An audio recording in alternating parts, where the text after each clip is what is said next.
Om Shri Sai Ram. I'm very happy to be here today with Professor Bhagia. I am sure many of you have heard of him. His wonderful talks, he inspires us so much. For those of you that don't know who he is, he's had so many experiences with Swami. And I love everything about the way he presents Swami as well. His character, he says Swamiji. He expresses things that, believe me, as you watch this interview, this satsang more likely, you'll be very inspired. You can feel his bow, his feeling for Bhagwan, and it really inspires us all. We actually spoke the first time in Sathya Sai's Return, part 1, and he gave some wonderful examples of Swami giving many hints, clues, even direct messages about his return. So I'm going to let Professor Bhagia start and recap, or maybe 2 or 3 examples you gave from part 1, just for people to remember, and if there's new viewers who've not seen part 1, they can relate to it. Okay, I think that's a good idea. Yeah, that'd be fantastic. Thank you.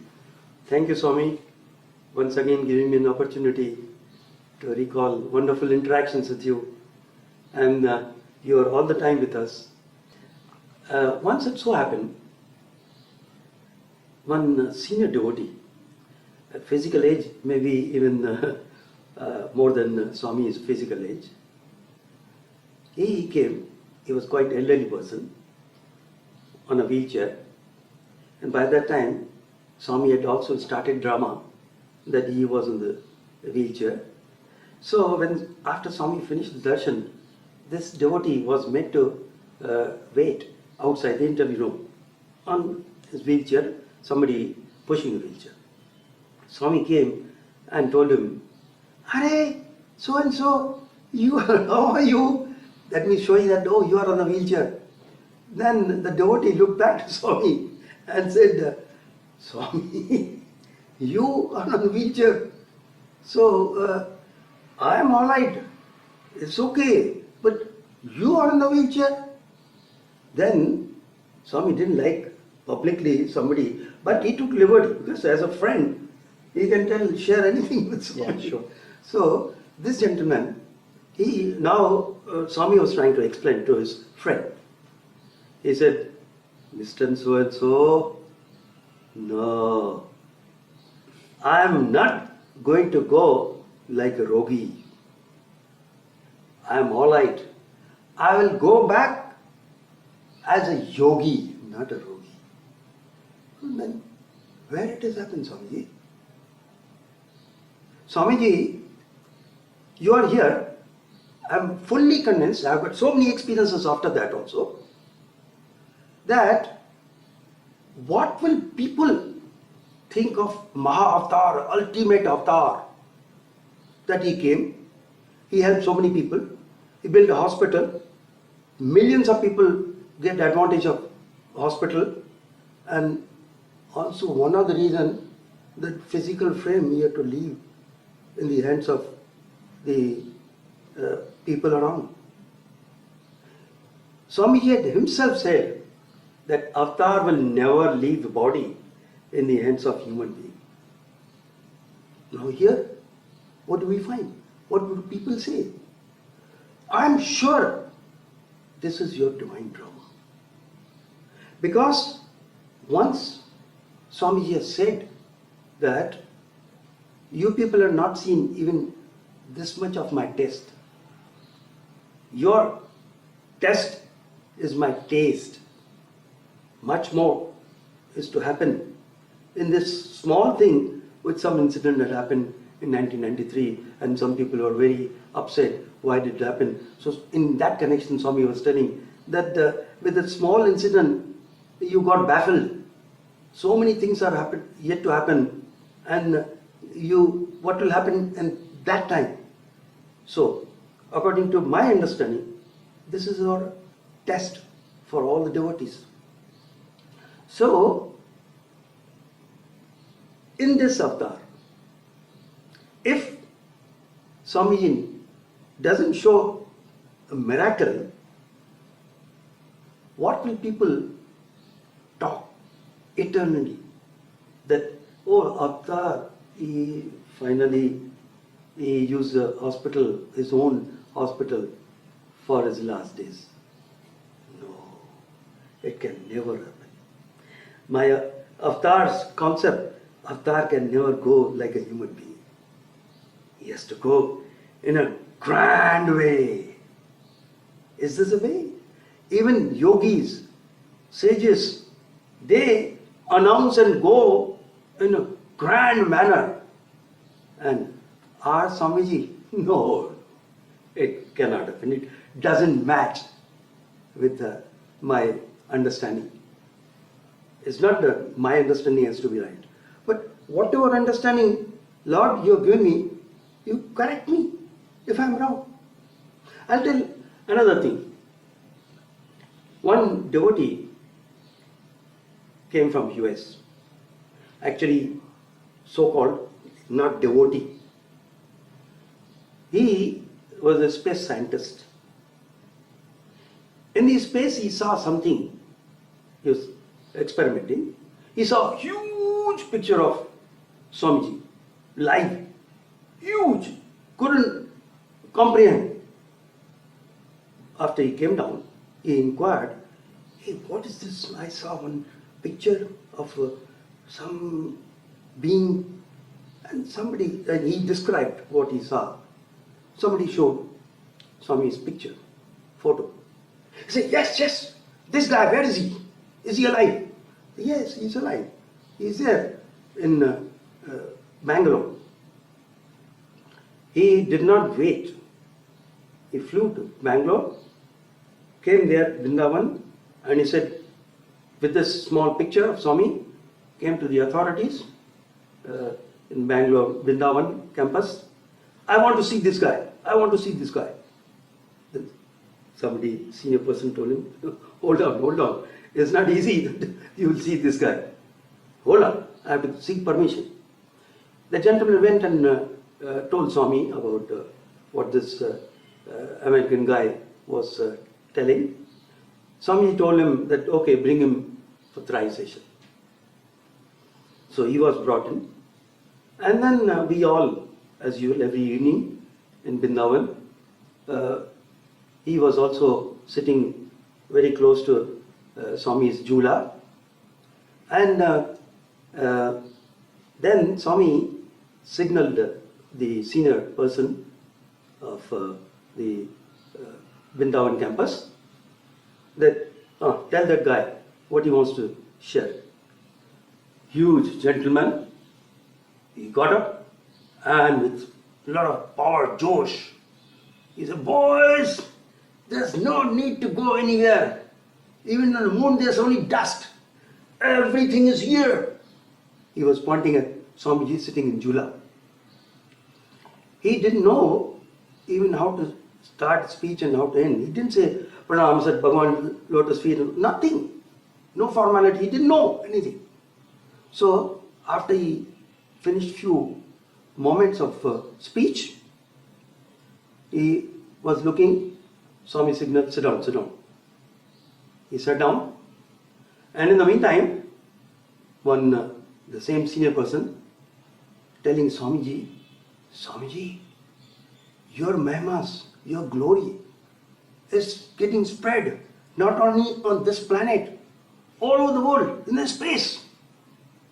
Then he thought that Swami will be very happy on this. But what Swami did on the Jula, on the side, always both the sides there will be handkerchief for Bhagavan. Swami took the handkerchief.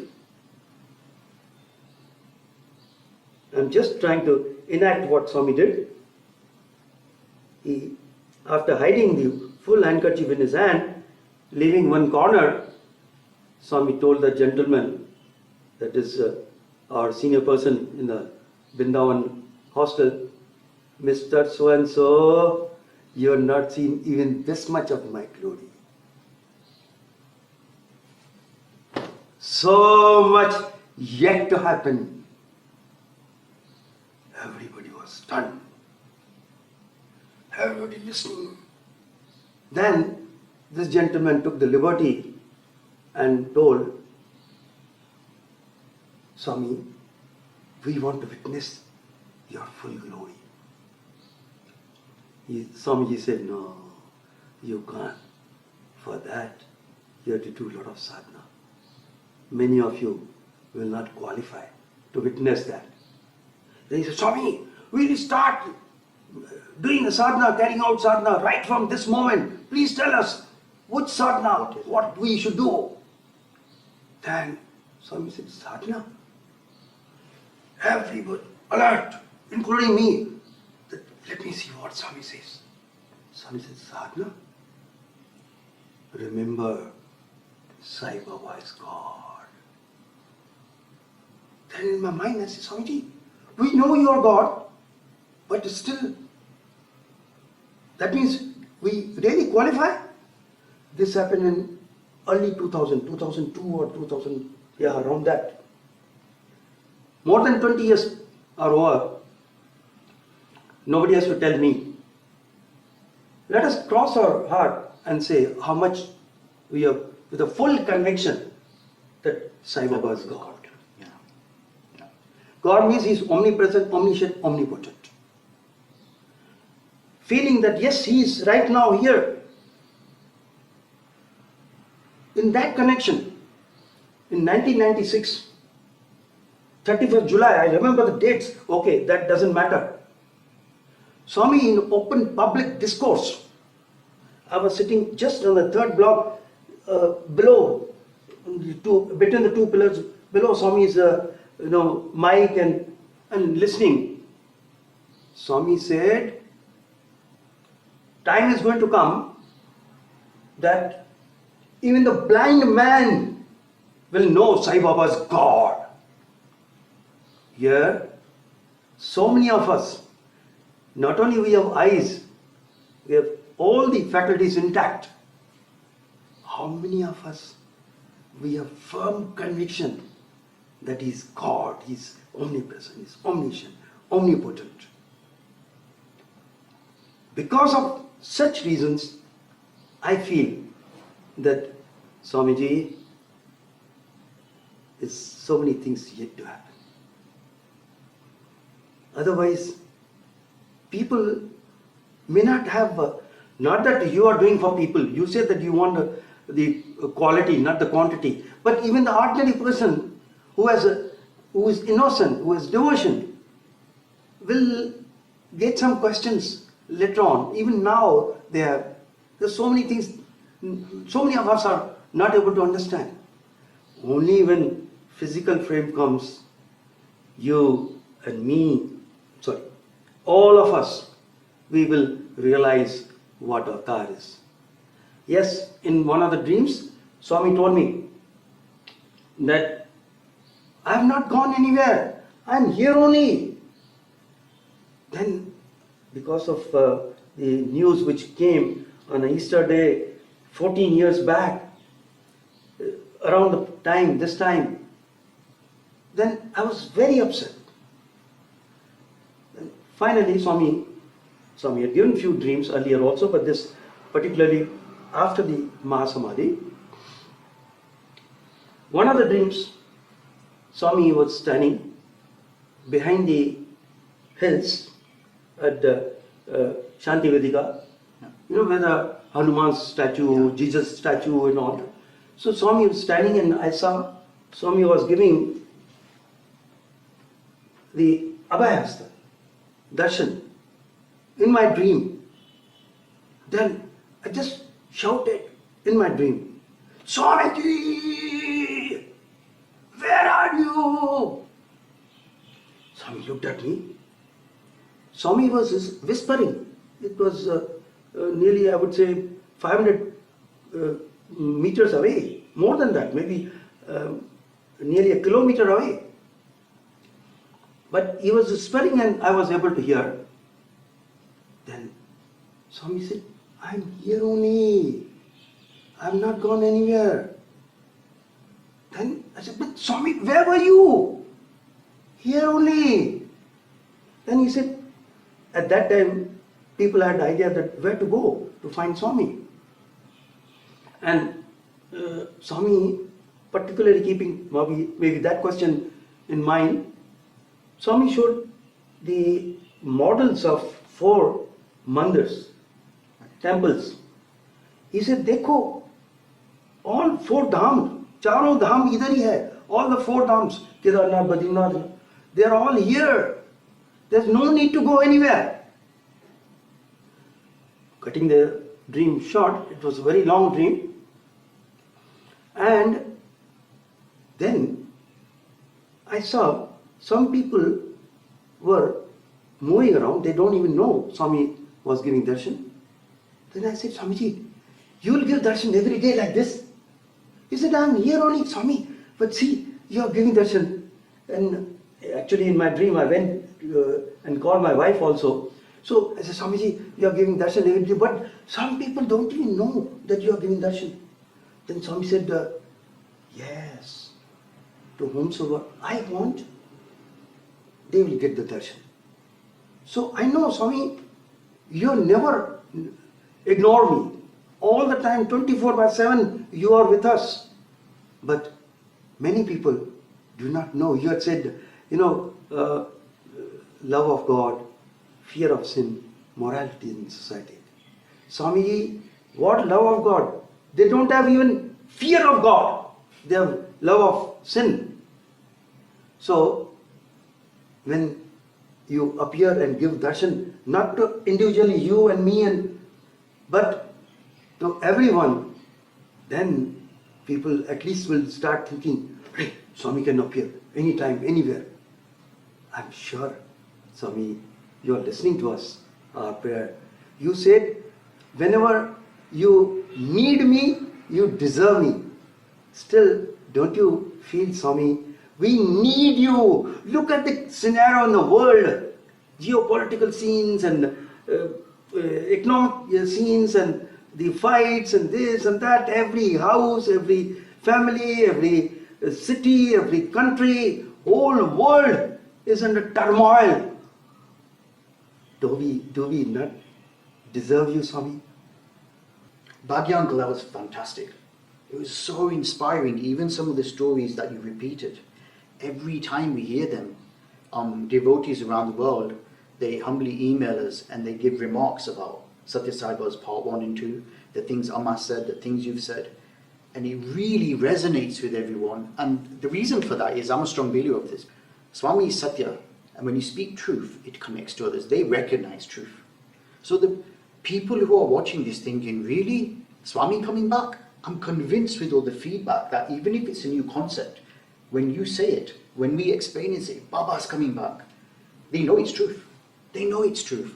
Sometimes we get emails back and some people do clarify, very humbly they say, Jiten, can you clarify our doubts? How can we handle big miracles like this? Like, it's so much for us, could we handle it? Like something as big as Baba coming back from a ball of light, or Baba appearing in all everyone's homes, all Sai centers, temples, in multiple places at the same time. All these dreams, the things Professor Bhagia has explained on camera. And my answer to that is, God will give us the Shakti, the strength, He'll bless us with His grace. Did Krishna not pick up a mountain with a finger? There were witnesses. Did God not split the ocean for Moses? He will give us the strength to handle these things. So yes, we are humble. Sure. We're nothing. We're nothing. But God is so much everything, He will even give us the buddhi, the strength and the bhakti to handle when He brings in the golden age. And uncle, the things you've said, I mean, you witnessed those things, yes. right? Yes. You handled it, right? With bliss, I imagine. Yes. So we can handle anything Swami does when He comes to save us, when He comes to guide us, when He comes to instruct us. The only thing, and I'm going to ask you to talk about this later, is we should obey Him. Very correct. Right? We Yes. should obey Him. The one thing that I think all of us should remember is people say, I'm a Sai devotee. I mean, I'm not saying this, like Uncle saying, he's not saying, we're just repeating what Swami's taught us. We say we're Sai devotees. Swami said, if you love Him, so bhakti is love for divinity, right? So if you love Him, if we're doing sadhana bhakti, we'll follow Him. And the only real way of following Him is doing as He says, right? Absolutely. Do you agree with that? Absolutely. Right. So Uncle will discuss that topic about obedience with us, and I look forward to it. But before we move on, I'd like to share 3 dreams. 2 of them are mine. And one dream, I mean, there's so many dreams I get sent in, but one dream, I'm not going to say where the person's from, and I'm not going to say their name. but one dream was very recent. And these dreams are about supporting what Uncle said. And I think they will help people clarify that Baba's directly giving us the messages this day. Like, he's not left, he's telling us. So I'd like to start with one of my dreams. A lot of people want to know, since we made the first 2 films, when's Swami coming back? You know, we all do. We'd all like to know when Swami's coming back. So I'll open up like this. Jesus discloses some of this information. And he said, the one that sent me, our Father, he himself will come and start the golden age. The same thing Swami said, there's a golden age coming. What is the golden age? It's not a normal Satyug. So we have these 4 eras and we're in the Kali Yuga. But the golden age, Swami said, is a Satyug you've never seen before. He said you can never even imagine what the golden age is going to be like. And it will happen like that with a miracle. And it will last 1,000 years.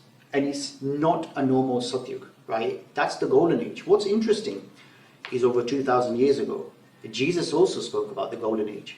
And he said, the one that sent me, our Father, he himself will come. But listen to this, for everyone who wants to know dates of Swami. Jesus himself said, even I do not know the exact date and time he shall do it. He shall come, but he will come, right? So we have to accept that. So now I'll move on to the first dream I'd like to share. It's a personal dream of mine. So this was several years ago. Some years had passed. And Swami's still not come back in the same beautiful 5'2" afro hair, orange robe form, but we're all looking forward to it, right? And in the dream, Swami's standing in front of me, and I looked at him and I said, you know, people come up with dates. I referred to him as Father. I said, Father, you know, people refer to dates when you're coming back. People say there's Ammas out there, there's saints, there's devotees, and Swami gave them the date, and people excitingly wait, and that date passes. The date passes, Swami didn't come back. Because he's fond of eating dates. Yeah. Very good. Right. Thank you for putting a bit of lightness on this. Right. So he said, I asked him that question. But these dates pass, these predictions that people are, you know, saying, astrologers, they give a date.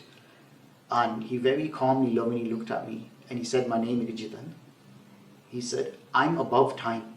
And he put his hand out and there was a ball of light in his hand. He goes, this is creation. And he moved his fingers. He said, I'm playing with creation all the time. I can do anything I want at any time, right? And then he said, again, he continued his point. He goes, I'm above time. He goes, if I myself have not decided when to come, how can they predict when I'm coming? I myself haven't decided. Now, we're stuck in this dimension of time. We can only use our imagination. Imagine somehow time don't exist. It's difficult, because as I'm speaking, the seconds are ticking. Time don't exist, and Jiten, time's just passed when you said that. But try to imagine being above time. So how I've understood time, my background was an engineer, so I was thinking scientifically. Time is measured by movement. Okay, so in the Maya world, everything's constantly changing, Swami says. The physical world does not stop, it's constantly transforming. The only thing that remains the same is God. The Parabrahman Atma stays the same. Nothing else stays the same, it keeps changing. So we're got this ego, which is body identity, Swami says, that's all ego is. So try to use your imagination that God Almighty is not stuck in time, he's above it. He created creation, he's the creator. So there is no, for us to understand, there's a timeline of the past, the future and the present. There isn't for Swami. Try and bend your head around that. He's above it. So how can we predict Swami's coming on this date? Swami's coming at that time. He's above time and he's not even looking at the time dimension. He's just like, I've decided I'm coming now. Right now is the need. There's all these things going on in the world. For our devotees like Uncle Bhagia are saying, come on Swami, it's time. All these things are here. We need you. And if we pray and say we need you, we might melt his heart at the right time. He says, this is the time I'm coming, right? So that's why I started with that dream, that from the last 2 films, people want to know the date. I don't think any of us can give a date. Do you? No. I'll give you one nice incident. With this curiosity in my mind, I came across one elderly lady, Sai devotee, maybe a couple of weeks back. And she is known to read tarot cards. Okay. And she has her own interpretation. Decades she has been doing with Swami's permission. She got Swami's permission to do this and as a seva. Okay, good. Thousands of people are being benefited. So I came across, because a friend of mine, his wife, she is doing it. So I said, can I talk to your wife? He said, by all means. So she is in here in India, Pune. And I told her a few things here and there just to see how much she can tell about the present situation. So some relatives I discussed. She really, whatever she told was almost 100% truth, whatever she said about presently things happening over there. Okay. Then I said, Madam, I have one personal question. Can you answer? She said, you have a question? I said, yes. She said, tell me. I said, I have my innermost desire, which some highly elevated souls also confirmed that your desire will be fulfilled. So I'm asking you, use this technique if you can throw some light on it. She said, by all means tell. I said, when is Swamiji coming back? She was shocked, she jumped. And she said, Mr. Bhagia, on avatar, we can never apply these techniques. As you said, he is above all these things, which we know. She said, but I promised you that I'll answer your question. On that issue, I am able to prompt myself to work on it and give you the answer. Please do so. So she was given a very challenging situation. She did whatever her techniques are, and she came out, looked at me. Yes, he is coming back. I say, I know that. When is he coming back? She was quiet. She said, you're putting me in a very difficult situation. This technique cannot be applied to avatar who's above time, above everything. I said, Amma, you told me. She said, yes, I promised you, therefore I'm working. Otherwise, even to work on this, it's wrong, ethically wrong. Okay. So she worked on it. She said, very soon. I said, Amma, everybody tells very soon, very soon. Likewise, I've come across many people. First, I used to be angry on them. I know it, but I'm not allowed to tell you. I said, then what's the use of your knowing? But one innocent girl, about 5-6 years, my student's daughter, she was in Canada, and she had never seen Swami, but she claims that Swami comes and plays with her, and wow, okay, fine. She wanted to come to Parthi, I think a couple of years back. Her grandparents were here in Parthi. She is from North India, but at the moment, the child and her parents, that is my student and his wife, they are in Canada. So she flew from Canada to Bangalore and Parthi alone. And current student told me, sir, this little girl, she is granddaughter of our neighbor. They are also here, and you can talk to her. She has a lot of interesting stories to tell about Swami, which she did, just coming to the point. So I said, Bete, you see Swami? Yes. Swami plays with you? Yes. What do you? So she narrated. I said, have you seen what scene? Every day when I go to school, he comes and sits by my side in the bus, and when I come back, and okay, few things. She described few things about Swami, which unless a person has seen, will never be able to describe. Okay. I said, you ask any question to Swami and he answers? She says, yes, uncle. I said, can you ask one question to Swami? What? Ask him that when is Swami coming back? Because Swami had given indications that he is coming back, and which I want to confirm. And since Swami is talking to you every day, why don't you inquire? She said, I'm here till coming Saturday. So I will definitely. So that means few days she was here. All these days she never met me. Even though she had fixed appointment time, she didn't come. The day she was leaving, I had forgotten. I was going to Mandir to fetch something from the canteen. And on my return, she met me. Uncle, uncle, I was searching, I was waiting here. I knew Swami told me that you be here, uncle will come. So I met her. I said, did you ask Swami? Did Swami talk to you? Of course. Did you ask Swami? Yes. What did Swami say? Then she said, Swami, listen to everything. I told that there is Professor Bhagia uncle.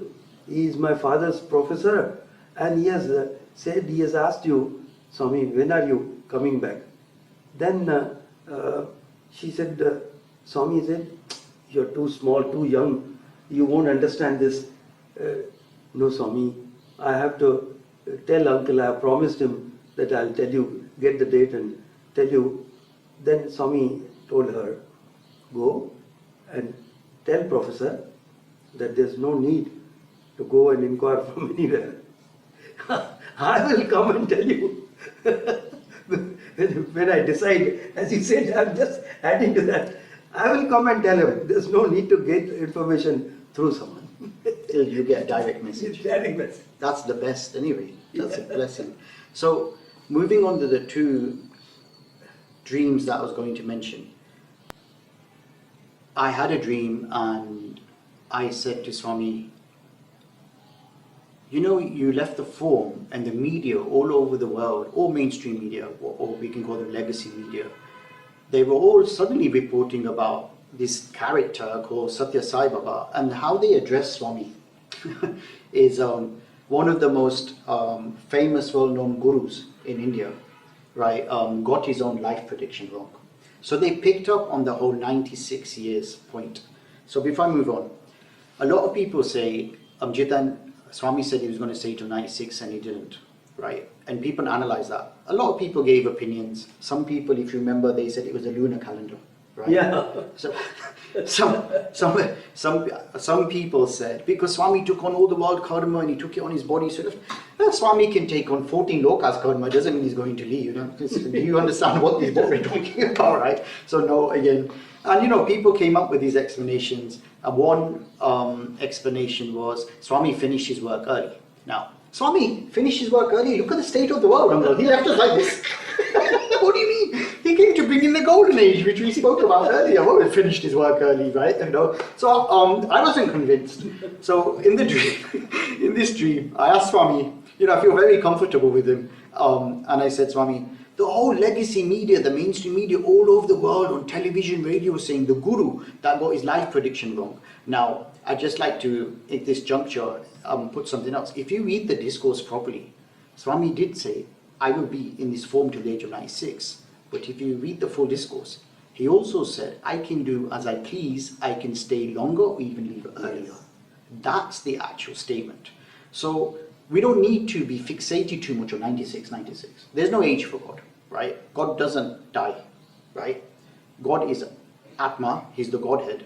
And He never leaves, He's omnipresent, as you said earlier, right? He's omnipotent, He's omniconscious. So, I'm asking Swami that this form you came in, the world is saying this guru got his life prediction wrong and he has left, you know, over 10 years earlier. I said, Swami, I'm not happy about it. It's like, everyone's talking about they don't understand who you are, and how can people have faith in you and understand who you are now? You said the whole world was going to come at your feet, and this is what he told me. He said, yes, bad news spreads better than good news. I was shocked. I was like, he's confirming my point that this isn't good news. This isn't good news. And I was stunned. And Swami said, that's why he willed it. That's why let it happen. I said, I don't understand. He said, now the whole world has heard who Sathya Sai Baba is. They've seen me. He goes, because when I come back, they will all be shocked and stunned. That wasn't this that guru that left years ago and he's back. He's no guru, he's God. Yeah. He said there's no explanation I'll even need to give them. They themselves will witness and say, this is Sathya Sai Baba's God.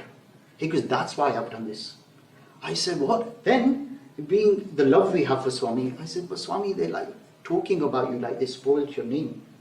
And he just laughed. And I woke up and realized God's above good and bad. It's us that get praise and blame and get affected. He's not bothered. And that's it proves the statement Swami said, even the blind man will know Exactly. Sai Baba is God. That supports this as The well. blind Yes. man doesn't have to see Yeah. Swami, Yeah. but moment he hears, Everybody will hear, how can he be back? Yes. Look, if you think about it, today is Easter Sunday, we're blessed to be having this satsang. What does Easter represent? The whole thing that Christians believe confidently, including myself, with everybody, is why Jesus is an avatar. Is how did he come back 3 days later? So what's the world going to think with modern communication of how did God come back years later? Right? That was his plan. All of it, this is all his plan. Right? So I got a bit curious the other day, and I mentioned to you earlier, Uncle, and to Auntie, that I got curious, did a bit of research, and I thought, how many, you can't actually get a number on this, but as a prediction with algorithms and demographics in countries, I was looking at religious faith beliefs, and I thought, hold on, how many people do we think in the world are Sai devotees? And what's the population today? About 8.5 billion, maybe a bit more. okay, So the prediction is about 100 million. So if you do the maths, we can roughly say like 1%. Okay. So Sathya Sai Baba, the Purna Avatar, right, the Godhead himself has said the whole world will know who I am, even the blind man, as you keep repeating, right? And 100 million people, 1% of the population knows who he is. I mean, come on. Come on, he's coming back. The whole world's going to know who he is. That's it. And think about what he explained in my dream. This was my plan. They've all heard of me now. But when I come back, they'll all naturally with their buddhi say, this is God. No human being could do this. Right? This is his plan. It's his plan. So the third dream I mentioned, I'd like to say, is not my dream. I'll respect the person's privacy. But in Parthi, there's a lot of street dogs. There's a growing number of cats as well. I'm an ardent animal lover, right? Animals, I just treat them like children. I do my best, whatever I can, I humbly say, with Swami's guidance, to do what I can to help. And I know many friends like that. So a lot of people, even in India, if you go to like Mumbai, Bangalore, people love their dogs. They, got pets, they go on the beach. When I come to Parthi, I kind of get heartbroken because there's so many street dogs, and you can see how tough their lives can be. And yes, there's wonderful devotees who feed them and everything, and hand on heart, that's true, thank you, Swami. And they do it all in Swami's name. But there are people like us who get sad seeing, just like you see a homeless child on the street, to see a cat or a dog on the street, they're innocent. And to me, Uncle, they can't speak to say, I've got this problem, I've got that problem. So my heart melts even more. And I know many others do as well.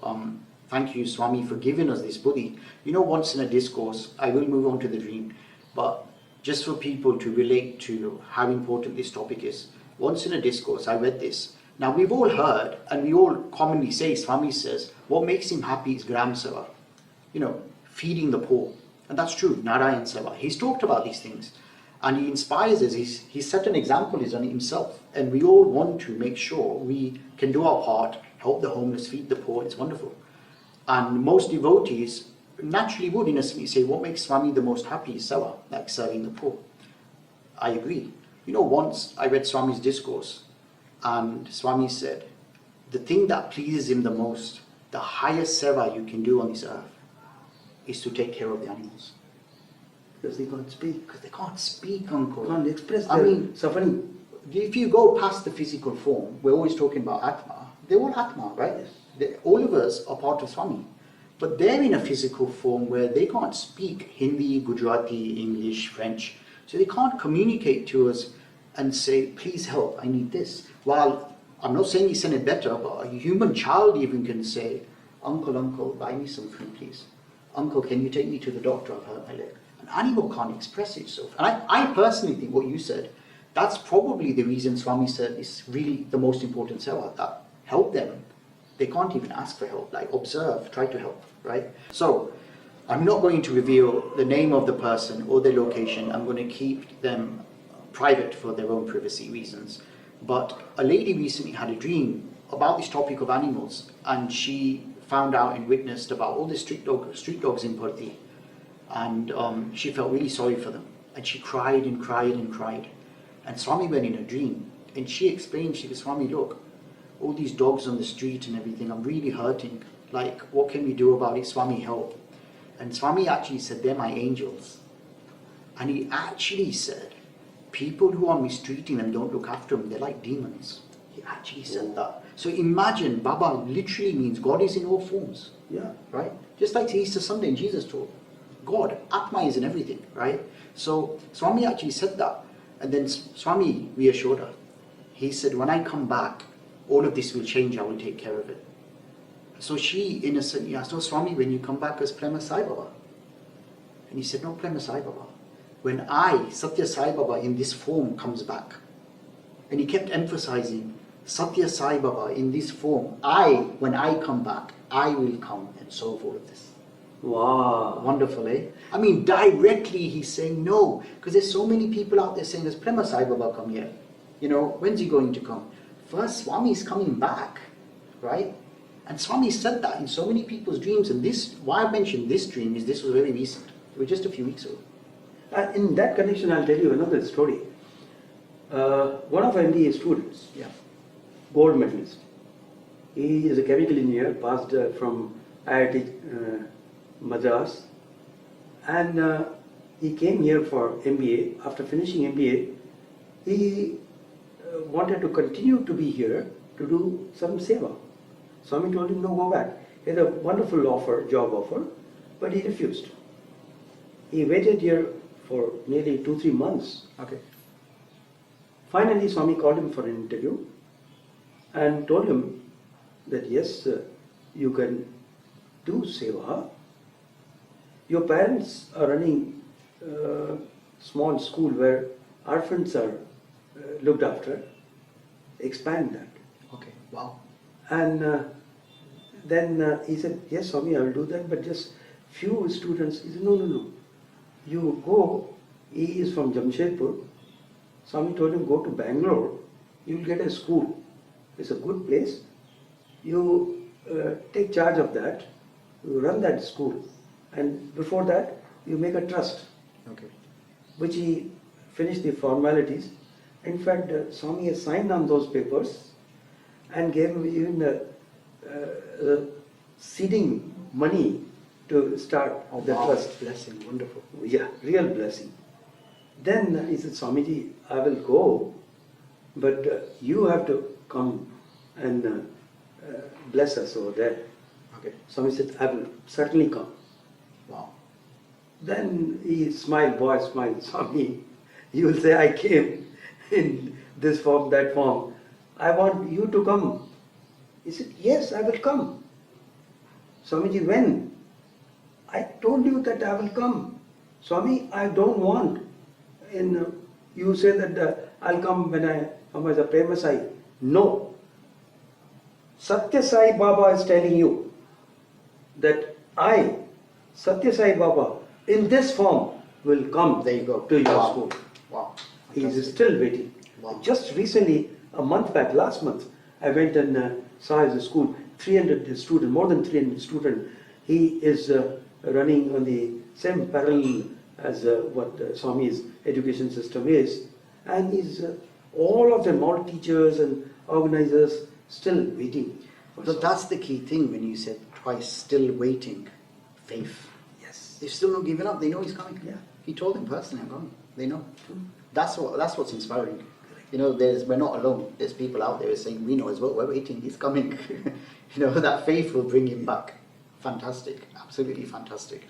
So what we're going to focus more on now, Uncle, is I think the impression I get is a lot of the devotees, even if this topic is new for people, they'd like to know the reasons Swami's coming back. You know, like, what are the reasons, right? We take for granted, you know, some of the reasons we know.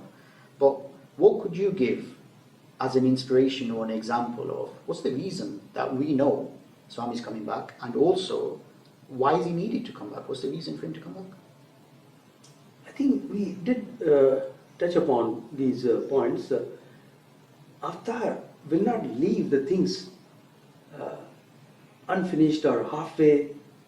So when things are happening in chaotic situation, we need him. We do need it. Yeah.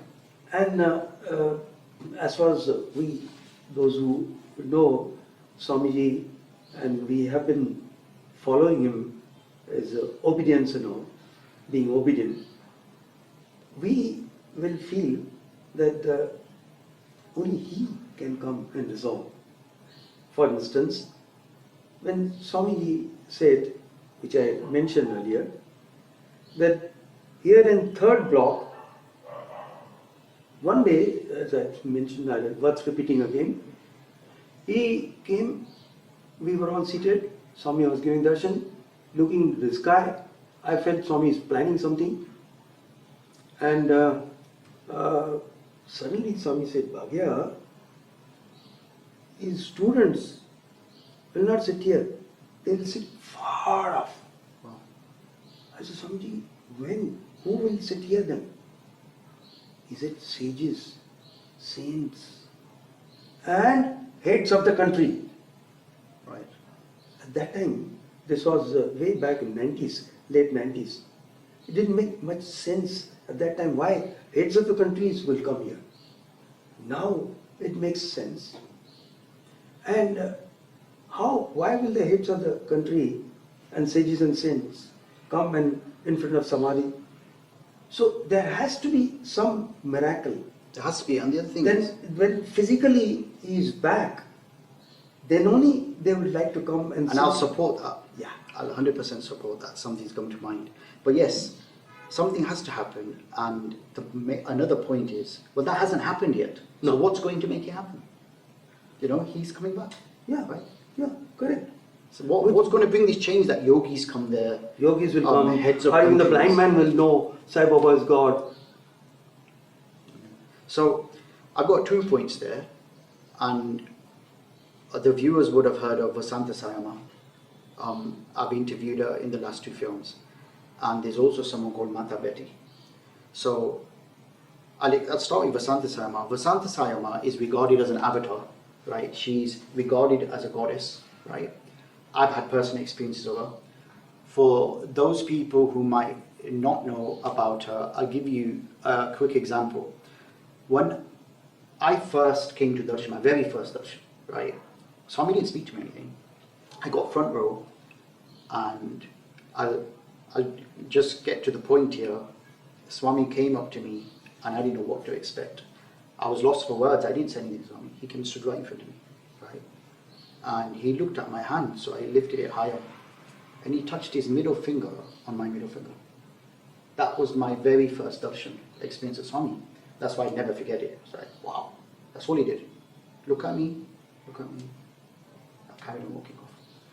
So why is this significant, right? Other than it was my first darshan. I heard of Vasanta Sayama, and I heard people saying she's a goddess. They're one, like Ram, Sita, Radha, Krishna. And if you go to see her, it's no different to going to see Swami. They're one. And I found this very interesting and inspiring. Something was telling me this is all true. You know what I said earlier? If it's Satya, you'd recognize it. If you're tuned in with your sadhana, you'd recognize truth, like Swami says. Absolutely. Some people don't recognize him, but the ones who are ready for it recognize him. Say, this is truth, this is God. And I just knew this is true. But when we talk about obedience, I just want to obey Sathya Sai Baba, and I need his confirmation, right? Because at the end of the day, I'm a fool. I don't want to make a mistake, right? Even though I was convinced. I wanted Swami's confirmation. The thing is, I'd left darshan, left India, and I went back to my home country, UK. So when I got home, I was thinking about Swami, and I got hold of one Vasanta Sayama's book, and I was reading it. And I put the book down, and I prayed to Swami. I put my bedroom light back on. I looked at Swami's photo and said, I said, Swami, if this is true, that going to Vasanta Sayama is the same as coming to you, as in you're the same source, Atma, right? Please give me a sign, show me. Somehow tell me that, right?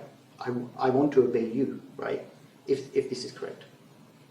So I went to sleep, and Amma came in my dream, and I was sitting there. She walked right up to me in the same style Swami walks, like he's floating.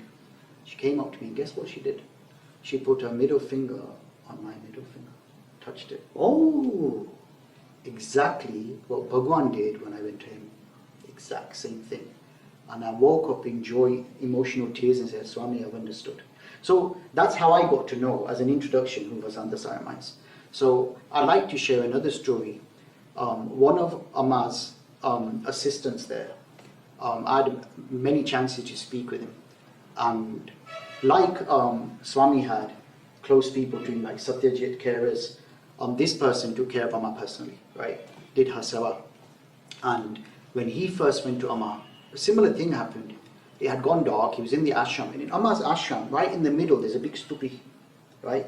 Like a big star at the top. It's a very deep, meaningful stupi.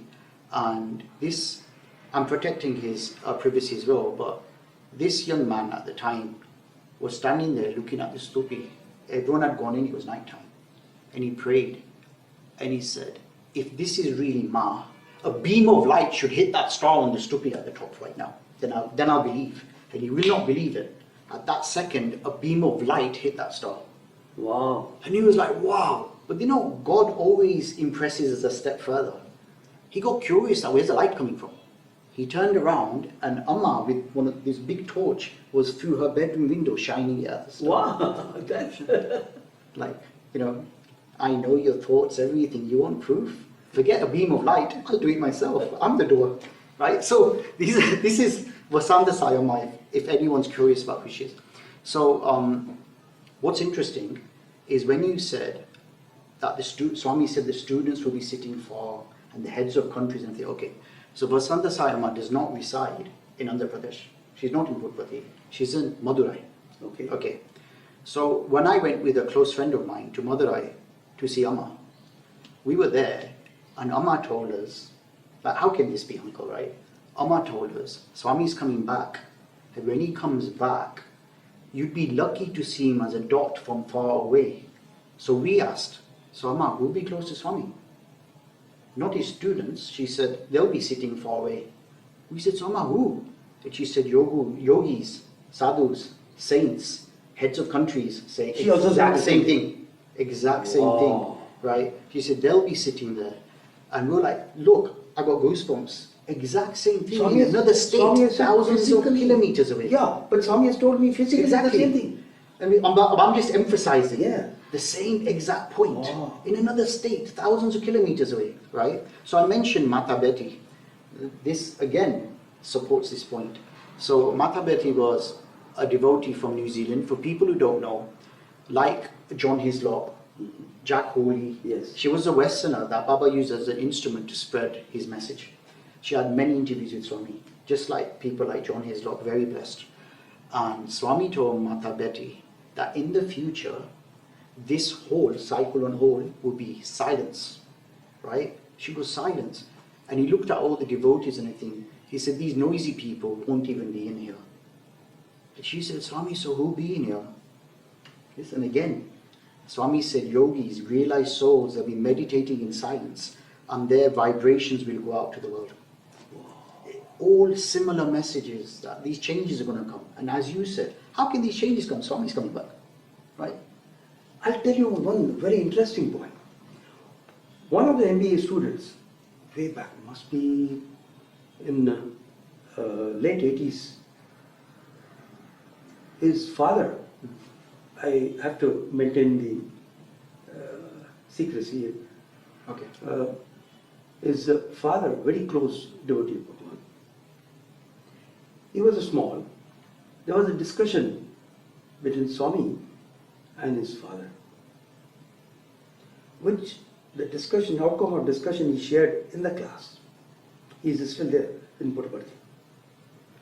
What he said, that sir, one day my father asked Swami that Swami, there are so many problems, this, that. Swami told him, don't get involved in all these things. Okay. I have not come here to establish ashram, schools, colleges and things, hospital. Then he said, then why have you come here? Swami said, I came here because of the prayers of thousands of people, thousands of sages sitting in Himalayas. Then he said, Swami, you have come. They don't come. They don't have your darshan. He said, yes. I have created energy barrier between them and me. Why? So that I am giving you a chance to raise your level of consciousness so that when I permit them to come, you will be at par with them. Otherwise, you'll have to vacate this place. Wow, makes so much sense. Yeah. Now, I was stunned that Swami had said that. He said, yes, sir, I have heard. I was small at that time, but now it makes so much of sense. Yeah. So, I don't think that we can put a question that how do you say, why do you say Swami will come? Please don't misunderstand that I have no faith in Swami. Swami is very much here with me, 24/7. I don't have to see his form to confirm that he is with me. But many things we take for granted. What we have done is far from the guidelines given by Bhagavan. You tell me, you don't have to tell me physically, cross your heart and find out how many of us are doing the same thing, are doing things which we would have done in physical presence of Swami. Are we not deviating? Are the things not happening? Of course, ultimately is all his master plan. Nothing happens without his plan. But he is giving an opportunity, putting us on a test, which he has said that I'll put everyone on a big test to test ourselves, not that he doesn't know. As a teacher, I know when a student sitting in the class without conducting examination, I know what grades can I give him. But still I have to conduct exam to tell him where you stand. Yeah. Not that I have to assess him, he gets the assessment about himself. Same thing, that we should know where we are. So when he comes physically, we will get a shock. I'll tell one personal dream. Maybe a few months back. In a dream, what I see, huge ground and thousands, I would say hundreds of thousands of devotees. Ground will run into miles. And Swami has come back. Everybody knows in the dream that Swami has come back. Same very sweet, charming figure, young Swami, energetic, walking here and there, talking, interacting with people. I was also allowed to be there inside. I saw Swamiji was talking to some VIPs, which I know, but I can't share their identity. Swami was scolding them, some of them. Yeah, the very beautiful thing was that wherever Swami was talking, moment you focus your attention on Swami, it will be as good as Swami is very close to you and you are able to listen to the conversation. So Swamiji is telling them that this is what you have done. You thought that I'll never come back. So they, out of shame, their heads were down. And suddenly Swami looked at me from a distance, miles away.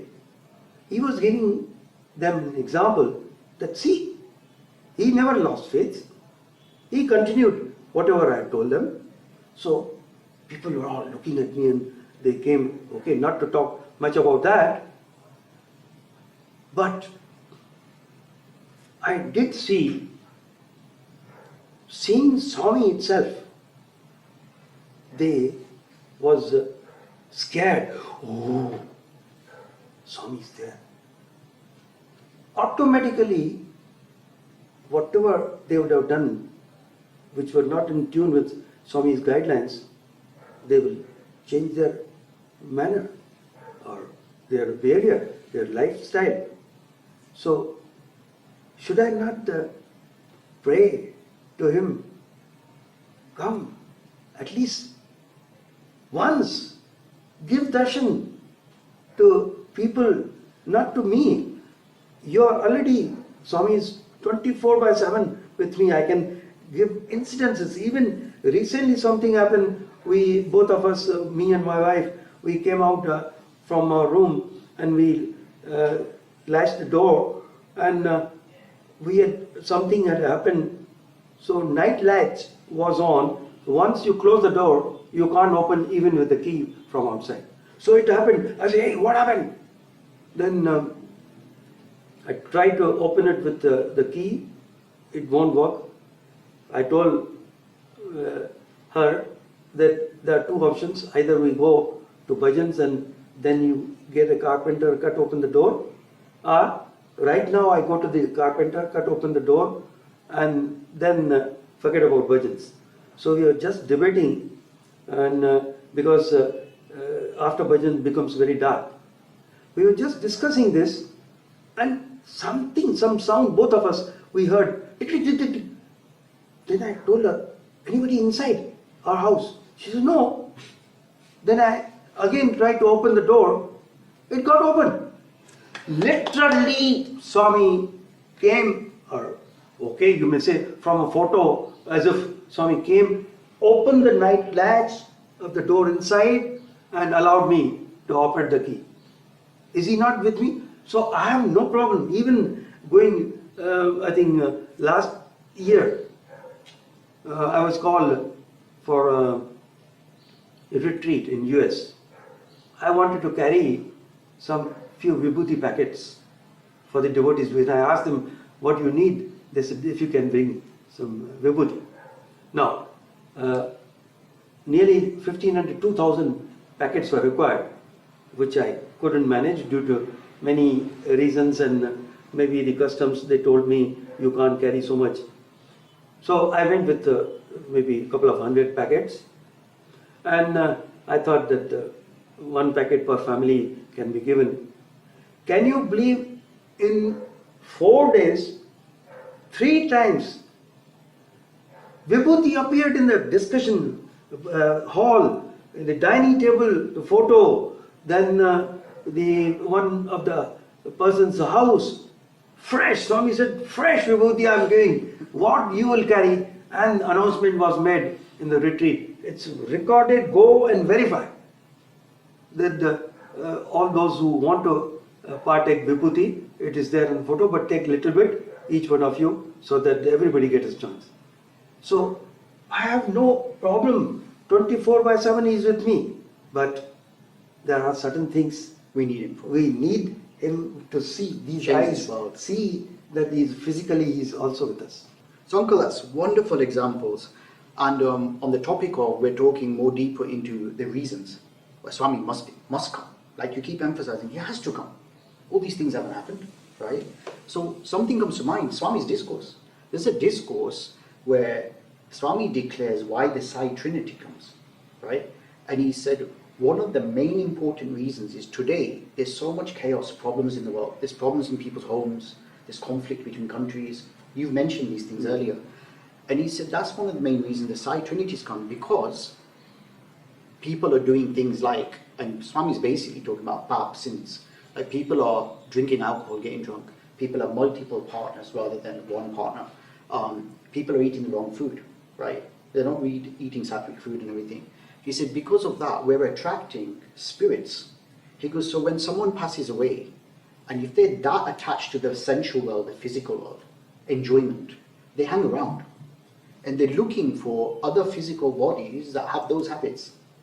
So Swami's explained, this can be intense, but I'm keeping it light. Swami's explained that because that kind of wrong behavior in the world is happening so much today, those spirits that aren't moving on, they're hanging around to hang around with people like that because they don't want to let go with that kind of pleasure enjoyment, right?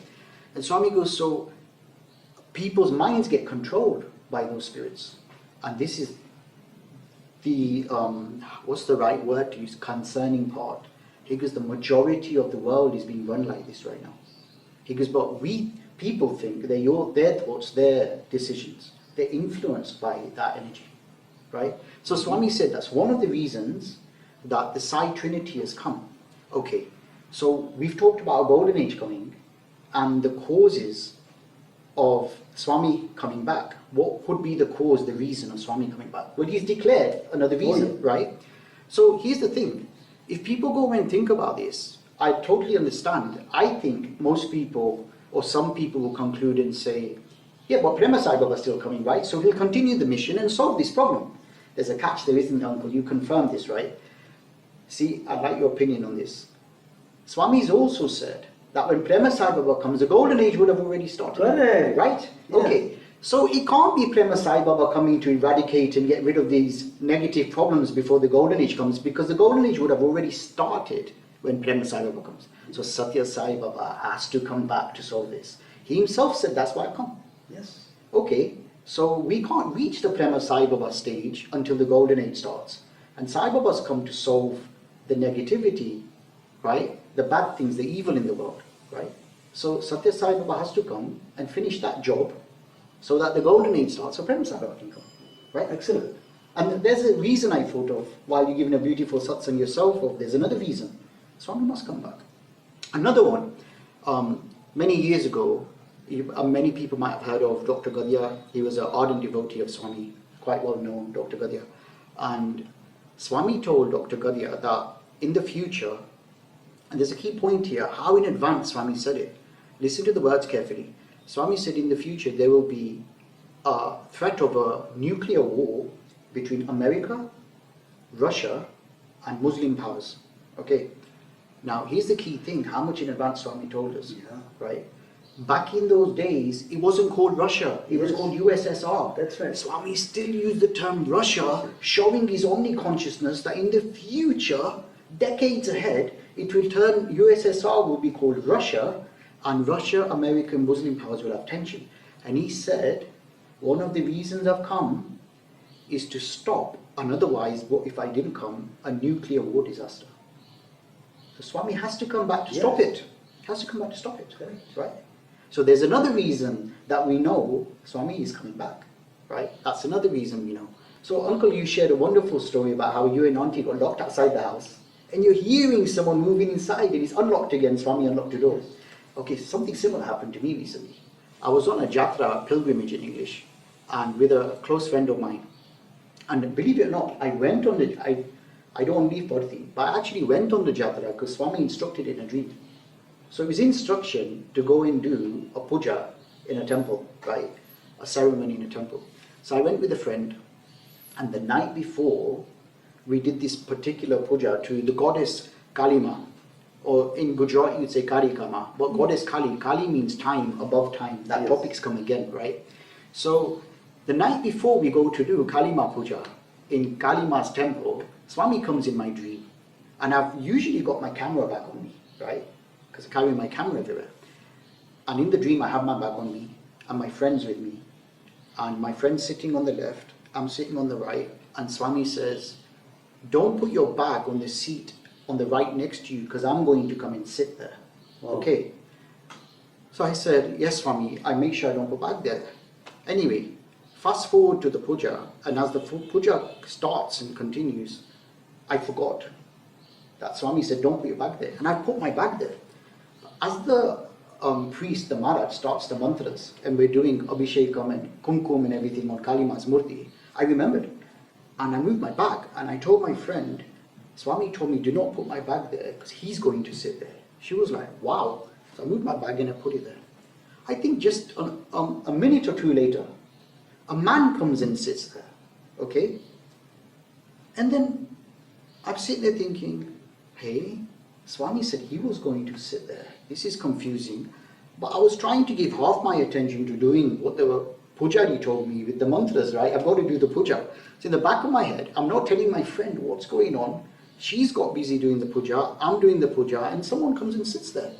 I think like, what's going on? What to double this issue of mine, my problem? A lady comes and sits next to him. It happens, looks like it's his wife. Okay, so the pujari is doing the mantra, and this lady's got so much devotion on God. I mean, like, it wasn't even irritating. It was blissful. She starts doing her mantras almost like you can tell it's a higher level than him. Like she's doing all these mantras and everything. And I'm thinking, again, Swami, you said you were going to sit there. No, everyone knows your dreams are real, they're factual. You've told me you were going to sit there. This couple's come and sat there. And I'm actually like talking to Swami while we're doing the puja. And I'm in this like a little dilemma of Swami's supposed to sit there. Anyway, we do the puja, and this lady's in mantras. And I tell you this at the end, what hit me, I turned around, I thought to myself, I know this woman, right? Like, I'm very familiar with her. She's very peaceful, soft, but doesn't stop praying. You know, in a very, like a devotion you can't imagine. She just keeps praying. I thought, hey, and I thought, this couple seems so happy and at peace. There's something special about them. Anyway, that was it. I carried on doing the puja. We finished everything. When we finished, the Maharaj behind us turned around to my friend and said, if you're on WhatsApp, we'll send you the video of the puja you've done. So she happily says, okay. He goes, give me your name and where you're from. She said her name, gave her number. I wasn't listening to the rest. I finished bowing down praying. I stood up, and straight after me, so she stood up, given her name, I stood up, and as he's standing up, the Maharaj says to him, what's your name? He goes, my name is Sai Baba, I'm from Bangalore. Wow. Just like he said, he'll come and sit there. Yeah. I was stunned, like goosebumps. My friend, because I whispered, Baba was supposed to sit there, we're looking at each other like, huh? I thought, what's going on? Oh, goosebumps. Anyway, we were so tired, we go back. I have another dream, very short. I said, I only got one question. He goes, Swami. I said, Baba, Father, who was the lady sitting there then? He said, Sathya Sai Amma. Wow. And I tell you why that makes sense. If you ever go to Amma, she just doesn't stop praying. She just keeps doing mantras. That's why people see her as Radha consciousness. There is no stop to her prayers to Swami. She's just chanting, praying. I thought, oh my God, right? And this is what happened. So I just wanted to relate to you that the example you gave, that Swami's in our life. Oh my God, did I have an experience recently? Like, it was like, oh my God. You know, literally, the man stands up and says, my name, you know, the priest doesn't even finish the sentence. My name's Sai Baba, I'm from Bangalore. How abnormal is that? Which man do you meet who's from Bangalore and his name's Sai Baba? And we're not around even on the Pradesh, we're to another state. To a Shakti Peeth, Kalima Shakti Peeth. That's all. And there's Swami showing him literally in your life, right? How can we not have faith? How can we not obey him, right? Right? So, Uncle, your experience, my experience, like Swami said, I will come and sit there, right? We've got to have faith in his words. Yes. How are we following him if we don't trust him in our faith, right? We've got to obey him, right? We've got to obey him. So this is, I think, a key thing, because we've talked about things like war and these spirits can control the world and Swami's going to stop it. People shouldn't get shaken up. Have faith, Swami's with you. Oh, yes. So these examples are important. He's with us, don't worry about it. And he's a direct example of how Swami is guided to get through these times before the Golden Age starts. And I'll go back to Mata Betty again. So one thing Swami explained to Mata Betty, and look how accurate this became, Uncle, this was years ago. In the future, you will see a lot of sickness, a lot of turmoil in the world. People you thought you knew, you might even think, I don't even know them, because of they made different choices to you, I guess, like that. And he actually specifically said there'll be pandemics. Oh. Yeah, Swami actually said that. There'll be pandemics, and you'll see a surge, so much of cancer and things like that. And but this is the advice he gave. This is the key thing for all of us. What Swami said is, I have to make the world go through this for the Golden Age to come. Because it's something we have to go through, transformation. And he explained and said, to change man's mind is easy, but to change the heart is difficult. He goes, I have to put this through this transformation process. And he said, but don't worry. He said to Mata Betty, it's a cleansing process. That's what God's doing to the world. Because when you look at a washing machine and your dirty clothes are being washed, and you see the grey water come up, you don't get upset about it, do you? You don't go, oh my God, there is grey water. You just witness it. It's a process. Yes. This has to happen. Yes. You just see, you trust the clothes need washing. That's part of the process. And that's the metaphor Swami gave. In other words, what Swami is telling us, just witness. Yes. You know, and he told Mata Betty, all you have to do is hold on to my feet. And obey his words. Exactly. If we don't do that, that's a greatest sin. Okay. I'll tell you one small story. 4 or 5 students were picked by Swami physically.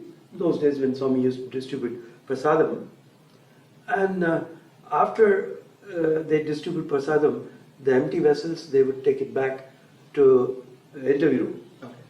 And everyone, all the students would like to be selected for this job. After prasadam distribution, inside the interview room, Swami with his own hands, he would give them the prasad. Not only that, boys would offer their letters to Swami. It becomes an interview for them. So one day, 5 boys were selected after everything was over. And Swami was ushering them, standing at the door, threshold of the interview room, and they were coming out, and Swami was giving them vibhuti packets. One boy, last, he refused to come out. Swami said, what? Take vibhuti in. Swami, I want you to come. I want to talk to you inside the interview room. Sure. Yeah. So we went in. He shared a lot of problems. And boy had come and told me, otherwise I won't know. He said, Swamiji, I have committed a lot of sins. I want your pardon. Swami said, see, you want to repent. Best way of repentance is, don't repeat. Now onwards, start a new life. I've cleaned your slate. There's no sins. He was very happy. In fact, became emotional. He said, Swami, all my sins you cleared. Yes. Swami, you can do in a split second. Swami said, yes. That's what, if you remember another story where somebody told Swami, you are Brahma, you are Vishnu, you are Mahesh. Swami said, no, I employ these as my managers. I am the proprietor of the whole universe. When I come, no rules apply to me. I can pick up anyone from any stage and lift him at any stage. No questions. But my managers, when they will do according to whatever instructions, rules, regulations I have set for them. So coming back to this boy, he said, Swami, you can clear all of sins like this? He said, yes, excepting one. And he became alert. Which one, Swami? He said, if I give you instructions and you have understood properly that if you disobey, the sin accrued because of that, you'll have to go through it. I cannot clear. I cannot cancel that. So, We must obey. We must obey. Once we know what Swami is, then it becomes our bounden duty. I actually think Swami said, there are many people around the world who say Sai devotee, but my real devotees, I can count them on one hand. Yes. And I actually believe, I hope that increases, but I actually believe that if for those people at that level who realize what Swami is, it would be effortless to obey him anyway. It would be natural. Then What he's else no more would you want devotee. to do? Actually, he's no more No more devotee. devotee. He's already realized person. Yeah, but like that's what we need to aim for. But to end on that, I'd like to end with something like a quote that came in my mind. There's a quote I've always remembered about obedience, and Swami said, if you want to earn the grace of the Lord, there is only one way. Obey his orders without murmur. Yes. Right? Correct. That's Swami's own words to him. Yes. Okay. And Swami has said that. And I think that says it all. Whether you're Hindu, Muslim, Christian, Buddhist, you're multi-faith, you just focus on Swami, what are we all looking for? Let's be honest. God's grace. Right? And God himself has said, you want it, obey me. Right? True. Simple as that. If you want it, obey me. So I think what we're both basically getting at here is we've given a lot of explanations, not us, as you keep repeating, not us. The things Swami has shown, what Swami has said, and if he is saying, I'm going to do these things, he's going to do them, and he's telling people, me, I'm still coming back in this form. We must believe in it and obey him, because that's what we've been discussing. Yes. If we're real devotees, we don't really have much of a choice. As well as here in Bharti, around 2009 or so, Swami gave a discourse and he said, Sathya Sai Baba is telling that within 18 years, there will be a lot of changes everywhere. People will talk about Hinduism, Bharat. Bharat will become the leader, the engine.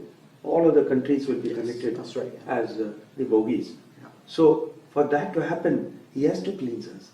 We have to Yeah. obey his instructions. It will not just become like that. Yeah. He will make us worthy of being there. This is Sathya Sai Baba telling that 18 years from now, the whole world will unite and Bharat will be and everyone will talk about Hinduism.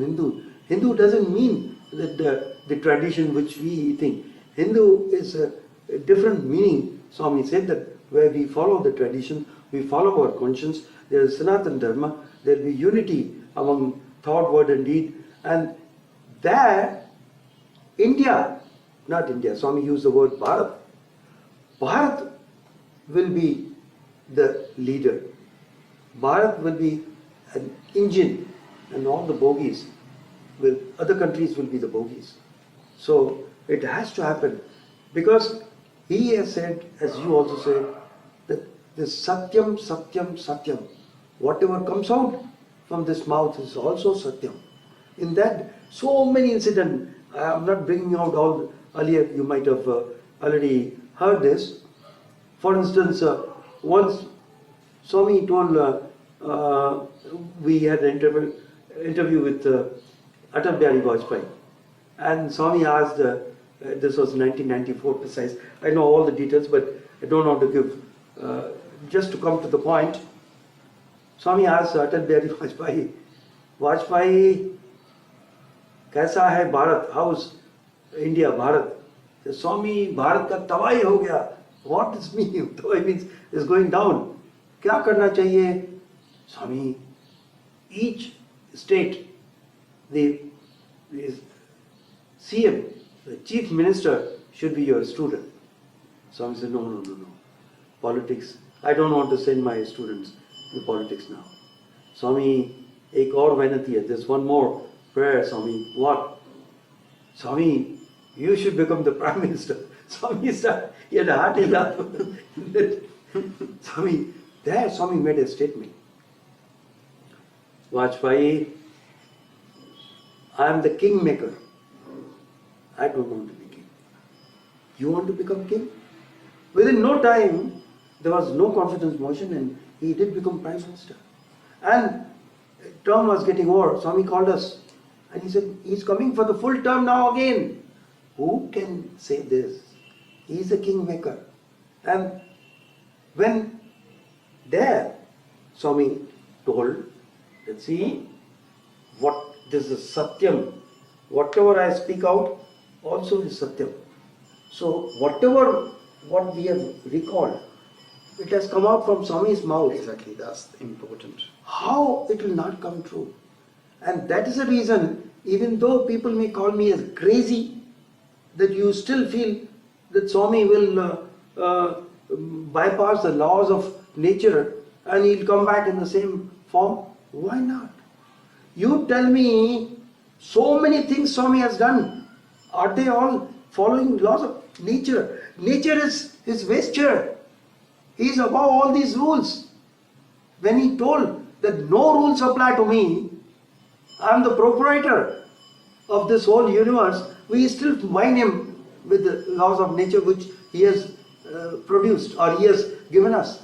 So let us be very open and pray to him that Swami, please help us, save us. Otherwise, I don't know what is going to happen to the world if he doesn't intervene. So we need him. Swami, without you, there is no hope. And with you is eternal hope. Okay, so you're talking about obedience, and you keep saying Swami's teaching, Swami's direct words. In Swami's own writing in his Vahini, he gives the example of the relationship of Rama, Sita, and Lakshman. This is a good example of what obedience is, right? How we should live. Ram is Rama Atma, your soul, your Atma. Sita is consciousness, right? Hanuman is courage. Lakshman is the mind. So these characters manifest from inside of us outside. Yes. You know, Swami's explained that, hasn't he? Yeah. Right? Inner meaning of The inner Ramayana. meaning. So these characters represent what's inside us, right? The different aspects of us. So what Swami gives this story, and it's clear what he's saying, that the mind should always use its buddhi, consciousness, and obey Ram. So the story is this. So a child could understand it, but Swami can break the most complex things down so simple. So Lakshman's life, like Hanuman, was I just do what Ram says. I obey Ram. We all know that, right? But listen to the extent what Swami means there. So when Swami was Ram and Sita, we all know the exile story. They're out in the forest and Lakshman's with them. We know that. So one day, Ram turned around to Lakshman and said, Lakshman, build a hut where we can stay, right? Build a hut where we can stay. And seconds later, Lakshman was broken down in despair. Like he was depressed, finished. And Rama and Sita, obviously in pretense, right, because they're omniconscious, were stunned and shocked. What did we do? And Ram said, have I not always spoken fondly to you, nicely to you? Have I ever said anything wrong to you? And Lakshman still in despair, like finished. No. And Ram said, so why are you so upset? You know why he was upset, uncle? Swami said this story. Yeah, in Ramgata. Yeah. And Swami's written it in there. Lakshman disclosed why he was in despair and so upset. He goes, Ram, you told me to build a hut. Ram said, yes. So what did I do wrong? I told you the hut. He goes, you didn't tell me where. He goes, how am I supposed to decide? I'm surrendered to you. I obey you.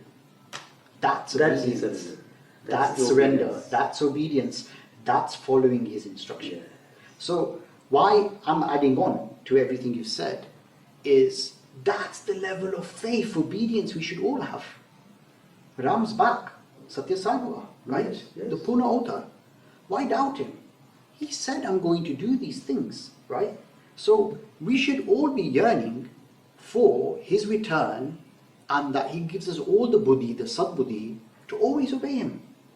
Like, stop your doubts. Everybody stop your doubts. Show him the faith and obey. Absolutely. You know what will make him happy?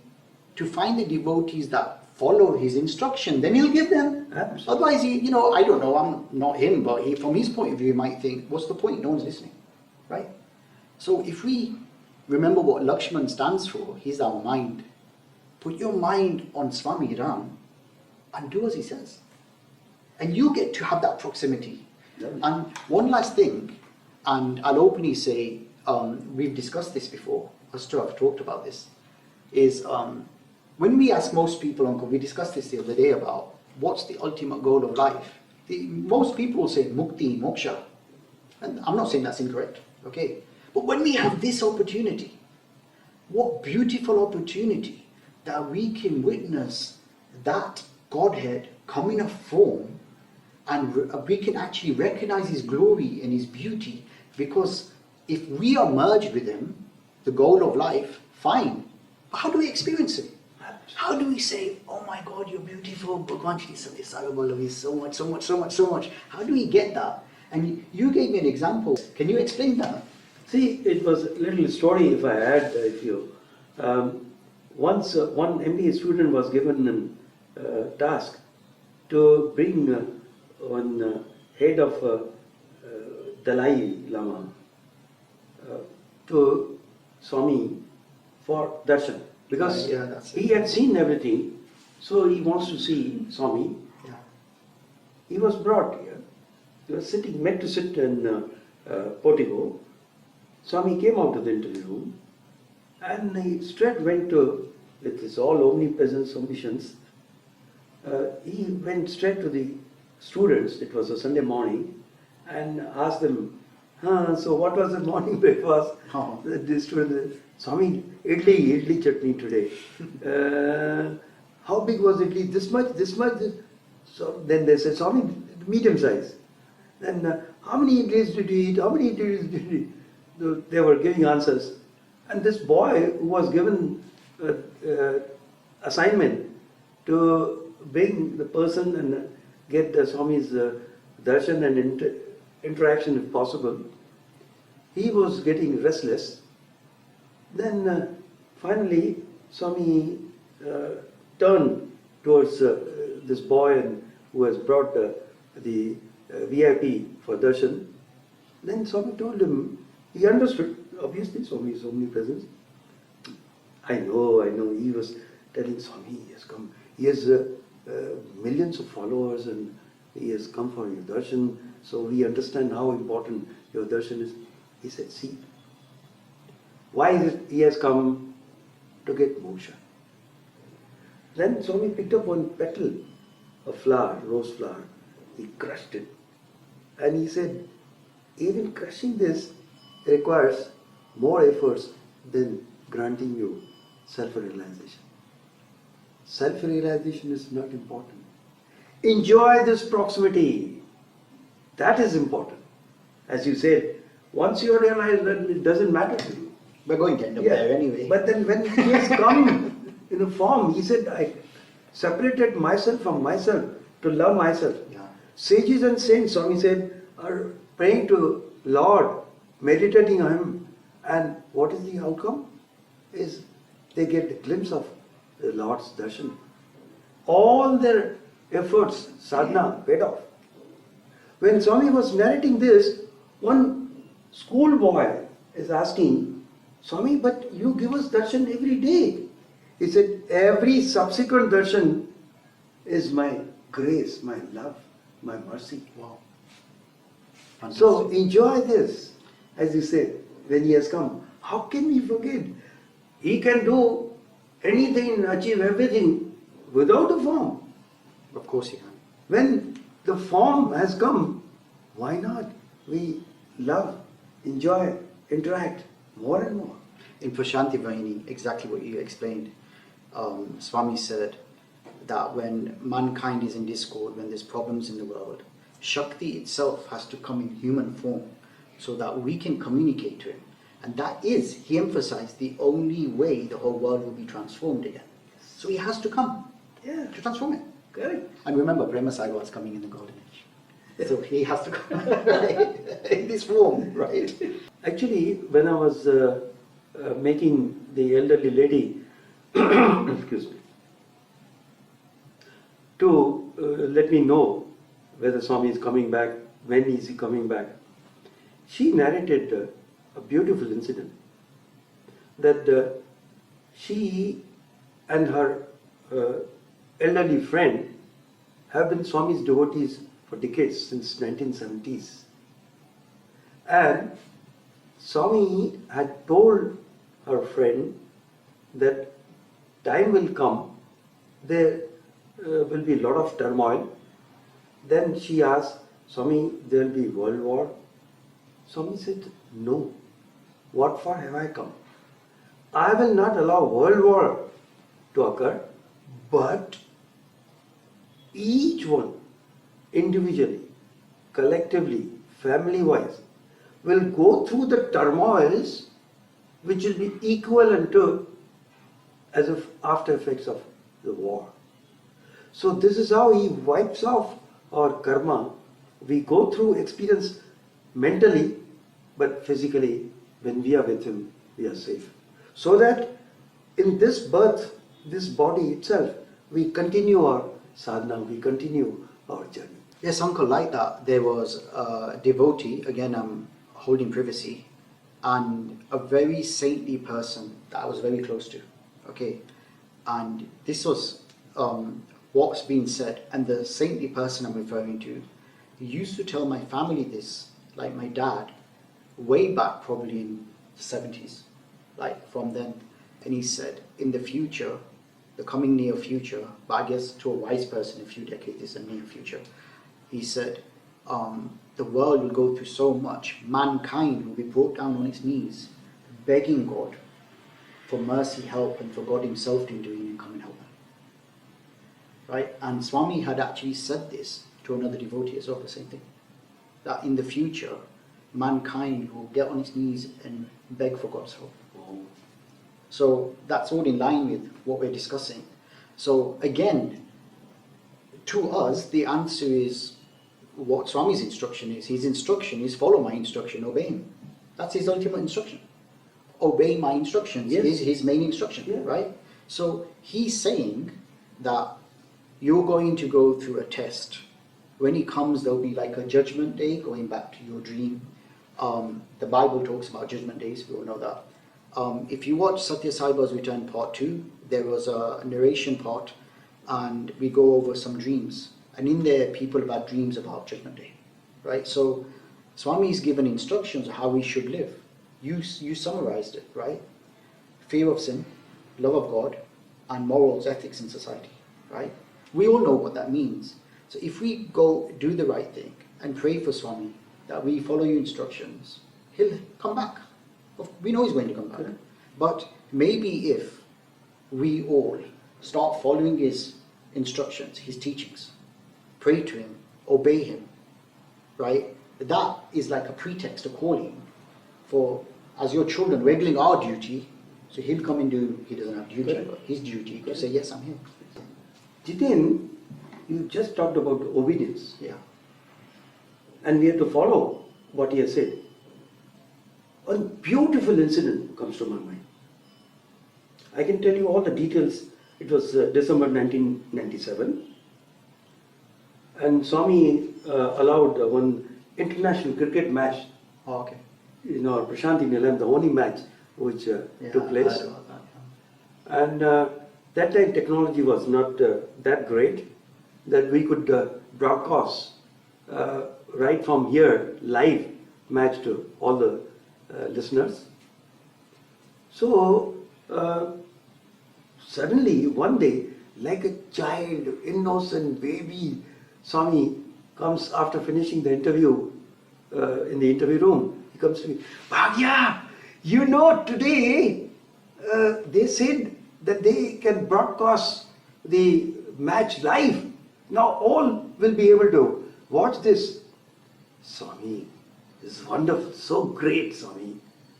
And then I said, Swami, I know what is, I can read your good intention. He said, what's that? Swami, millions of people will watch the live match. They'll be interested. And because cricket is very much known to Very favoured sport in India, Yeah, especially. very and known internationally, sport. yeah, but especially in And India. so with that intention they will watch.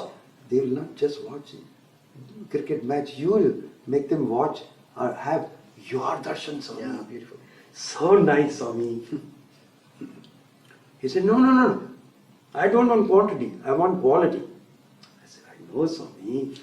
But those who pray to you, they see, have your darshan. They'll certainly be benefited. And maybe when they come here, they'll get moksha. He said, no, Swami, in your avatarhood, you're giving a chance to everyone. He said, yes, but not all people get moksha.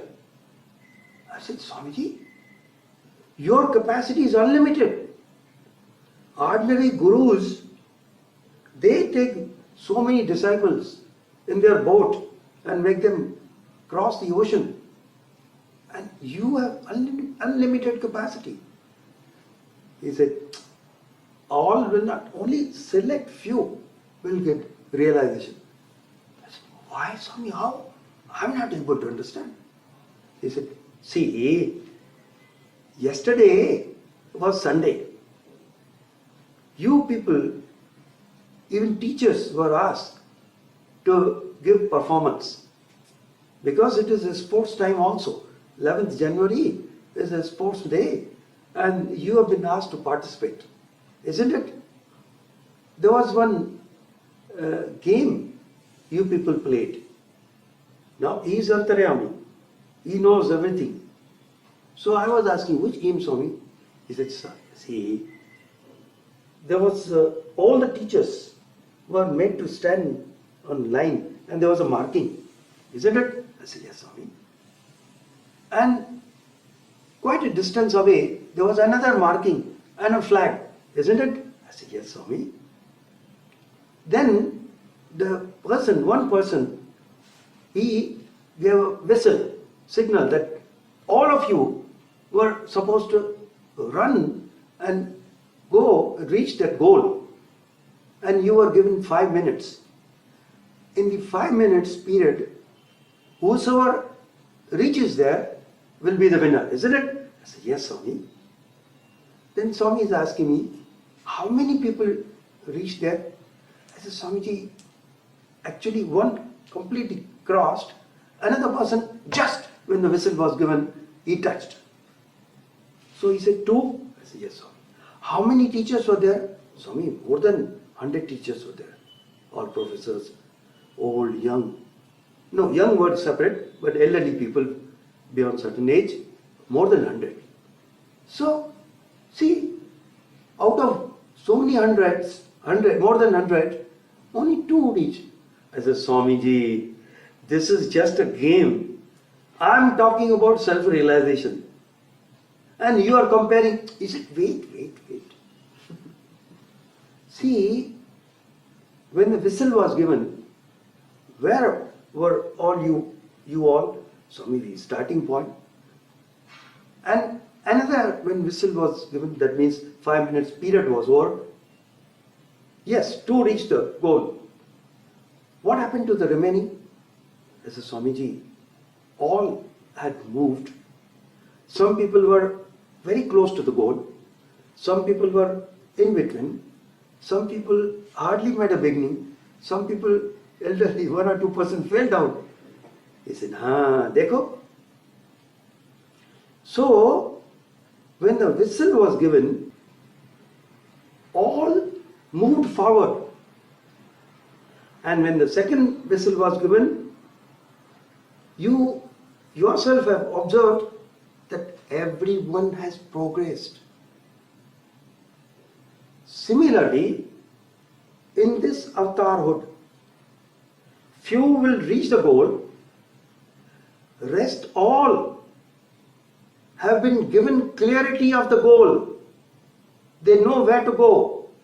They have been also given the path. If they obey me, if they follow what I have told, they will subsequently reach the goal. So, how do you say that avatar will only limited? I have given a chance to everyone. Everyone has progressed or not? Yes, sir. They have reached the goal according to their efforts and obedience to me. Clearly, I have given the path. So, this is in line with what you say, that obedience is very important. Very important. We have to put our efforts. Extremely important, yeah. Extremely important. I'd just like to add to that,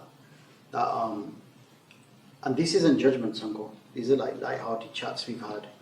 There's this other thing about people have to discriminate what Swami says in your perception of what you think Swami is saying. So when we talk about instruction, some people sit there and think, I've followed his discourses. That's a lot of instructions. I think the most important ones are personal instructions. What he's told each one to do, everyone's duty might be different. But also, Swami said, like, for example, bhajans are very important. Very important. They give vibration out to the world. It's the most important thing. We're uniting. But he's also said that's the first step. I've actually read Swami say it's just the first step. So while everyone's going, I go bhajans every Thursday, Sunday, very good. Definitely, it was Swami's instruction. We said that's just the first step. Swami said even KG class. This is just a KG class. The beginning. Exactly. So, thank you for confirming that. So instructions always, also things like, you've got children and you teach your children, I want you to study hard, get a good job, earn good money, have security. Sounds nothing wrong with it. Not according to Sathya Sai Baba. Sathya Sai Baba, does he not say, teach your children to study to serve society? Yes. Don't worry about money, that's a side thing that will come automatically. It's my hands, it's my will. Actually, everyone's bank account is will anyway. So there's an instruction, right? I'm just picking random ones, right? Another instruction, respect your parents. They're your first order, your Respect first Bhagwan. elders. If you can't be good enough for your parents, he said, you couldn't anywhere near be good enough for Swami. Yes. Right? These are all instructions. We've got to be honest with ourselves and say, are we following that path? No, I'm singing bhajans, I might do prayers at home with the family. Please, audience, don't take me wrong. It's very important. But are you actually walking that path? What do we call that path, Uncle? What's the path called? You know, the path Swami's laid out. Is it bhakti we call it, sadhana? You know? He said bhakti and jnana both are Come required. together. But they Yeah, are yeah. each path. I mean, each bhakti reinforces jnana. Jnana reinforces bhakti. And don't forget the karma. Karma is a river flowing through. So bhakti and jnana like Can escape. banks of the river and the water flowing in the river. Yeah. Then only the river will reach the. So I'm just, because we've talked about obeying Swami and believing He's coming, and all the instructions given are the reason, are the evidence He's coming, and all the things you've lovingly explained. I just wanted to brainstorm with you of, so people would walk away and say, I follow Swami's instructions, and someone could look at me or even say Jiten doesn't follow his instructions, right? But I'll give you an example of that. I love bhajans, I go to bhajans. Do I go regularly, as most people know? But what I disclose something, it's just a good example. Don't want to, to get too personal. Many years ago, Swami told me, you don't need to go bhajans, your priority is doing my work. So I am following his instruction. You see my point? So we're not to judge each other. No. But are we without excuses following his instruction, right? The ones he's given all of us. He said do prayers at home, do bhajans. The examples I'm giving, they are his instructions. But it goes deeper than that, doesn't it? Like, what's your life purpose? How are you living? Are you following his instructions? Are you living your day-to-day life? Are you turning into excuses and saying, oh no, in my role I can't do that, I'm doing this. What I'm trying to say is none of us can judge each other. Ask your hearts, honestly. Yes. If you are living with, and I'll end what I'm trying to say is what you've repeated before, love for God, fear of sin, and moral in society. And when you filter that down to your personal life, only you and more than you, Swami knows if you're doing that, because Judgment Day is coming. Yes. Right? Judgment Day is coming. Judgment Day is going to be Swami saying, oh, you didn't believe, you didn't have faith, you stopped the work I asked you to do, you went on that path, you did that, you left, and I think it's just between each individual and Swami, right? And no one can really judge each other. So I wanted to say that because I don't want people to take this out of context of, oh, I'm following, he's not. No. Like, each person decides for themselves. Assess himself. But what we can all agree on is there's much evidence that Swami's instructed us that have faith, he will return. Om Shri Sai Ram.